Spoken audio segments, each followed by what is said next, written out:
광선의 방향입니다. 이제 특징은 알아봤고요. 어떤 방향으로 갖고 있는지, 그 방향성에 따라 어떠한 광선이 있는지 그 내용을 또 알아보겠는데요. 그러니까 이 광선의 방향은 물체의 형태를 구성하는 역할을 주로 하는 거죠. 그러니까 어떤 각도로 들어오냐에 따라 그 대상에 가지고 있는 그 느낌이 많이 틀려진다는 그런 얘기인데요. 첫 번째로 우리가 많이 알고 있는 게 뭡니까? 정명광이죠. 정명광. 이걸 이제 순광 이렇게 얘기를 합니다. 이렇게 만약 대상이, 내가 찍고자 하는 대상이 이렇게 있으면 이쪽에서 바로 정면에서 들어오는 광선이 뭐예요? 정명광이죠. 정명광. 그래서 정명광은 피사체를 평균적으로 밝게 표현하고 단독으로 사용하면 명암, 입체감, 질감, 공간감 등이 거의 표현되지 않고 섀도우도 거의 표현되지 않는다. 콘트라스트도 가장 약하고 사진의 이미지를 평면화시켜 창조적 표현에는 부적당한 광선이 정명광이다. 그러니까 창조적 표현에는 부적당하다. 그러니까 실질적으로 우리가 사진을 찍어서 좀 더 이미지를 좀 부각시키고 강조하고자 할 때는 안 맞는 사진이 라이팅이다. 그래서 우리가 사진 찍을 때 이 정명광, 일반적인 사진에서는요, 이 정명광은 극히 피하는 광선 중에 하나가 이 정명광이다. 그러니까 대상이 태양을 바라다 보고 찍는 상황을 말하는 겁니다. 카메라가 태양을 등지고 있는 상황을 우리는 정명광이라고 해서 이게 뭐 이렇게 특출난, 눈에 띄는 듯한 그런 표현에는 상당히 약한 그런 부적당한 광선이 요 정명광이다라고 이해를 하시면 되고요. 사진을 찍을 때는 정명광은 가급적이면 피해줘라 라고 단적으로 말씀드릴 수가 있고, 그 다음에 사광이라는 게 있습니다. 사광. 사광은 뭐냐면 태양광이 이렇게 주 대상에 45도 각도에서 들어오는 광선을 우리는 사광, 뭐 다른 말로 얘기해서 전사면광 이렇게 얘기합니다. 그러니까 45도 각도 내에서, 그러니까 인물이 들어오는 빛이 45도 각도로 들어오니까 요거 얼굴이 약간 갸름하게 보이겠죠. 한 4분의 3 정도가 보이고 나머지 4분의 1 정도는 뭐 섀도우로 떨어지는 그런 광선이다라고 이렇게 보시면 돼요. 암부와 명부와 암부의 비율이 한 3대 1 정도 된다. 그러니까 한쪽이 3분의 1 정도가 섀도우고 3분의 2 정도가 하이라이트이기 때문에 얼굴이 좀 크다든가 뭐 이렇게 뚱뚱하다든가 했을 땐 좀 가름한 표현에 훨씬 더 적당한 게 요런 이 사광이라고 볼 수가 있고요. 자연스러운 입체감과 질감을 표현해 줄 수가 있고, 저오명에 의한 실패율도 적은 게 이 사광이다. 다른 광선에 비해서 취급하기가 상당히 용이하고요. 피사체를 가장 자연스럽고 진실되게 표현되는 광선이 사광이다. 가장 일반적이며 흔한 광선으로 창조적이고 극적인 표현, 그러니까 아주 일반적으로 많이 보는 광선이기 때문에 극적인 표현에는 좀 부적당하지만 무난한 표현이다라고 얘기할 수 있다는 얘기죠. 그러니까 정명광 빼고는 요때부터 이제 사진에 우리가 많이 사용하는 거예요. 왜냐하면 사진이라는 건 뭐예요? 평면 예술이라고 그랬잖아요. 평면 예술이라는 건 우리가 본 세상을 납작하게 만들어 놓는 거니까 납작함을 좀 볼륨감 있게 표현하기 위해서 우리는 광선을 좀 보는 거거든요. 그러니까 어떤 각도에서 들어오느냐에 따라 이 대상의 볼륨감은 다양하게 변할 수가 있는데, 그 시작 단계가 사광이라고 볼 수 있지만 가장 일반적으로 사용하는 광선이기 때문에 아주 극적인 효과에는 좀 떨어지지만 그렇다고 해서 나쁜 광선은 아닙니다. 이게 이제 사광이라고 볼 수가 있고요. 그 다음에 광선이 뭐가 있습니까? 측광이 있어요. 측광. 대상에서, 측면에서 90도 각도에서 들어오는 거죠. 이걸 측광이라고 얘기합니다. 측광. 명부와 암부의 비율이 1대1이죠. 1대1. 밝고 어두운 게 딱 정확하게 한 반은 어둡고 반은 밝은 이런 걸로 돼 있고, 눈으로 보는 것보다 피사체 윤곽이 더 뚜렷하게 나타내 보일 뿐 아니라 상당히 과장된 입체감과 질감이 표현된다. 좀 현실하고 좀 동떨어지지만 과장되고 과장된 입체감하고 질감을 표현할 수 있는 그 측광이니까 뭐예요?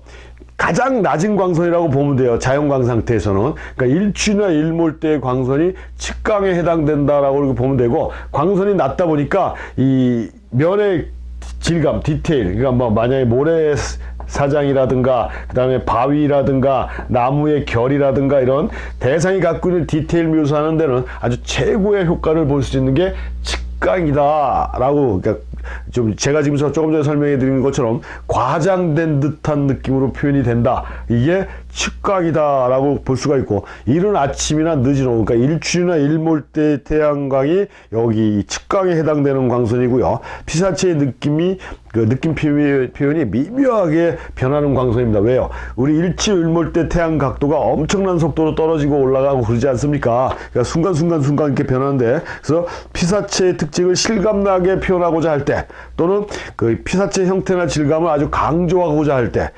건축물이나 풍경 같은 촬영에서 피사체를 조형적이고 분위기 있게 표현하고자 할 때는 다른 광선에 비해서 측광이 훨씬 더 효과적이다 라고 얘기할 수가 있습니다. 측광, 이게 이제 측광이고요. 반역광이라는 게 있어요. 이게 후사면광이라는데, 뒤에서 이렇게 45도 각도로 들어오는 걸 반역광 이렇게 얘기하고요. 우리가 그 미술 화가에서 렘브란트라는 사람 있지 않습니까? 그 사람이 주로 사용하는 게 반역광이라 이걸 렘브란트 라이팅 이렇게도 얘기를 합니다. 그래서 드라마틱한 효과가 굉장히 강한, 영상적으로 아름답고 힘을 표현할 수 있는 광선이고요. 명부와暗부의 비율이 1대4, 그러니까 어두운 면이 더 많은 거죠. 그래서 가장 대표적인 인물 사진에서 그 프로필 표현에 아주 효과적인 이런 광선이 이 반역광이고, 피사체 윤곽의 밝은 테두리 하이라이트 불을 발생시켜 갖고 피사체 내부에서 빛이 발산한 것처럼 보이는 그런 그 후광이 보이는 이런 그 상태를 표현할 수 있는 광선이 이 반역광, 사광, 렘브란트 라이트다라고 이렇게 보시면 되겠어요. 그러니까 아주 극단적인 창조적인 효과를 볼 수 있는 광선이다라고 이렇게 얘기할 수 있고요. 그 다음에 뭐가 있습니까? D. 카메라가 태양을 바라보고 대상이 광선을 등진 역광이라는 게 있지. 역광.